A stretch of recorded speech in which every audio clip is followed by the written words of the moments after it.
వారికి దయచేసి మీ ద్వారా కార్మికులకి ఈ రాష్ట్రంలో ఉన్న ఏపీఎస్ ఆర్టీసీ ఉద్యోగులకి ఆరోగ్య భద్రత కల్పించవలసిందిగా కోరుకుంటున్నాం అధ్యక్ష. ఆదిరెడ్డి గారు ఒకే నిమిషం అమ్మా. అధ్యక్ష థ్యాంక్ యూ అధ్యక్ష, నాకు ఈ అవకాశం ఇచ్చినందుకు. అధ్యక్ష మహిళా పార్టీ కదా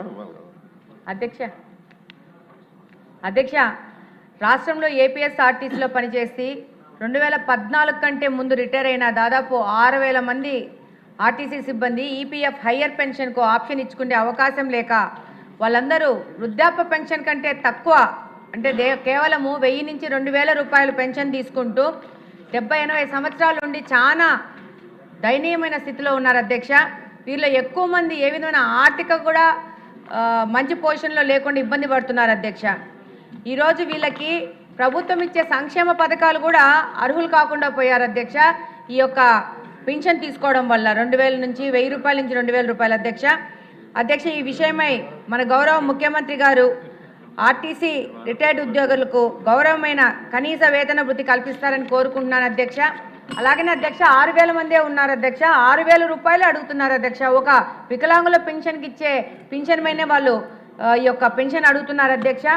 కాబట్టి ఇది ఖర్చు పెడితే 2 నుంచి 2.5 కోటి మాత్రమే నెలకు ఖర్చు అవుతుంది అధ్యక్ష. ఈ యొక్క పెన్షను తగ్గుతుందే కానీ భవిష్యత్తులో పెరిగే సమస్య ఉండదు అధ్యక్ష. దాదాపు ఈ ఆర్టీసీ ఉద్యోగులందరూ వాళ్ళ గొంతుక ఈ యొక్క సభలో వినిపిస్తున్నారు అధ్యక్ష. తప్పకుండా మంత్రి గారు ముఖ్యమంత్రి గారు సరైన నిర్ణయం తీసుకొని వాళ్ళకు సానుకూల నిర్ణయం తీసుకొని వాళ్ళకి గౌరవ వేతనం కల్పిస్తారని మీ ద్వారా కోరుకుంటున్నాను అధ్యక్ష. Thank you. ఎంత ప్రెజర్. ధన్యవాదాలు అధ్యక్ష. గౌరవ శాసనసభ్యులు పెద్దలు విష్ణుకుమార్ రాజు గారు శ్రీశక్తి గురించి చెప్పడం జరిగింది అధ్యక్ష. రాష్ట్ర వ్యాప్తంగా శ్రీశక్తి పథకాన్ని ఇంత అద్భుతంగా విజయానికి కారణం ముఖ్యంగా ఏపీఎస్ఆర్టీసీ కార్మికుల అధ్యక్ష. దానికి ఏకీభవిస్తున్నాం అధ్యక్ష. ముఖ్యంగా జనవరి 2020 తర్వాత ఏపీఎస్ఆర్టీసీ పీటీడీ కింద విలీనం చేసుకున్న తర్వాత ఏపీఎస్ఆర్టీసీ గతంలో ఏవైతే సదుపాయాలు కల్పిస్తున్నారో అధ్యక్ష అవన్నీ ఇప్పటికే కల్పిస్తున్నాం అధ్యక్ష. దానిలో భాగంగానే రాష్ట్ర వ్యాప్తంగా 19 డిస్పెన్సరీలు జిల్లా కేంద్రాల్లో ఉన్నాయి అధ్యక్ష. అలాగే ఒక సెంట్రల్ హాస్పిటల్ విజయవాడలో ఉంది అధ్యక్ష. దీని ద్వారా సుమారుగా 45,000 మంది కార్మికులకు అలాగే ఉద్యోగస్తులకు లబ్ధి పొందుతున్నారు అధ్యక్ష.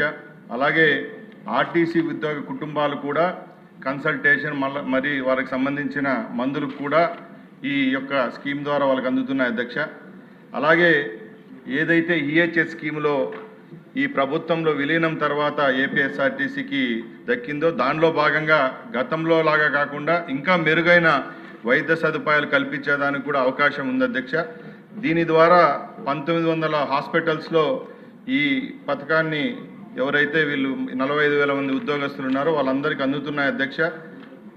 ముఖ్యంగా ఈహెచ్ఎస్ పథకం కింద రాష్ట్రంలో హైదరాబాద్లో కూడా మంచి వైద్య సేవలు అందించేదానికి అక్కడ కూడా ఒక హాస్పిటల్ ఉంది అధ్యక్ష. అలాగే వీరికే కాకుండా వీరి కుటుంబాలకు చెందిన వారికి కూడా దీంట్లో వెసులుబాటు ఉంటుంది అధ్యక్ష. ముఖ్యంగా ఎవరైతే ఉద్యోగస్తులు రిటైర్డ్ అయిన తర్వాత కూడా 30,000 రూపాయలు ఒకసారి చెల్లిస్తే వాళ్ళకి జీవితాంతం కూడా ఈ మెడికల్ సౌకర్యం కూడా కల్పించేదానికి అవకాశం ఉందని మీ ద్వారా తెలియజేసుకుంటున్నా అధ్యక్ష. అలాగే గౌరవ శాసనసభ్యులు అడిగినట్టు ఈహెచ్ఎస్ కింద 2 లక్షల రూపాయలు ఏదైతే సూపర్ స్పెషాలిటీ హాస్పిటల్స్కి ఇస్తున్నామో అది కాకుండా నెక్స్ట్ ఇయర్లో వాళ్ళు దీనికి అప్లై చేసుకుంటే ఇంకా 2 లక్షల రూపాయలు అదనంగా కూడా ఇచ్చేదానికి అవకాశం ఉంటుందని మీ దగ్గర తెలియజేసుకుంటున్నా అధ్యక్ష. ముఖ్యంగా ఈ ప్రభుత్వంలో మెడికల్ రీఇంబర్స్మెంట్ క్లెయిమ్స్ ఏమి ఉన్నాయో దాని ద్వారా కూడా టోటల్గా 2020 సంవత్సరంలో సుమారుగా 700